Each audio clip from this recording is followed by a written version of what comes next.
Seorang pemimpin, seorang negarawan, apapun jabatannya, wali kota, bupati, gubernur, presiden, dia harus jujur. Muhammad Taufik, salah satu penggugat Jokowi, mengungkap kejadian misterius jelang sidang perdana ijazah Jokowi di Pengadilan Negeri PN Solo, 24 April tahun 2025. Kurikulum vita mantan Presiden ke-7 RI itu, raib dari situs resmi Komisi Pemilihan Umum terkait pencalonannya di Pilpres tahun 2019. Padahal riwayat dari rival Jokowi saat Pilpres tahun 2019, RT Prabowo Subianto masih terlampir. Ketika kita membuka web KPU, semua data calon presiden itu ada, Pak Jokowi itu tiba-tiba nggak ada, di KPU itu, CV-nya tidak ada, katanya dikutip dari teribuandeus.com.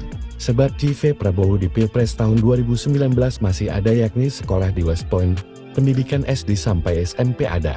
Tapi Pak Jokowi identitasnya tidak ada.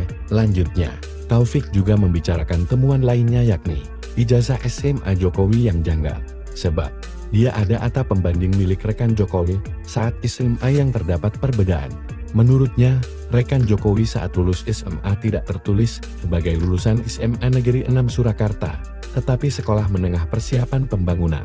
Sebab, SMA Negeri 6 baru berdiri pada tahun 1986. Sementara Jokowi lulus SMA pada tahun 1980. Kita buktikan dengan silahkan cari laman yang memuat sejarah SMA 6. Pasti ketemu berdirinya itu tahun 1986, ujarnya. Sementara itu, Presiden Jokowi absen di sidang perdana gugatan ijazah palsu dan mobil SMK di PN Solo, Kamis 14 April tahun 2024. Sebab, Presiden Prabowo Subianto mengutus Jokowi menghadiri pemakaman Paus Fransiskus di Vatikan. Selain Jokowi, ada Menteri Hak Asasi Manusia Natalius Pigai, Wamenkel Thomas Jiwandono, dan mantan Menteri SDM Ignatius Jonan.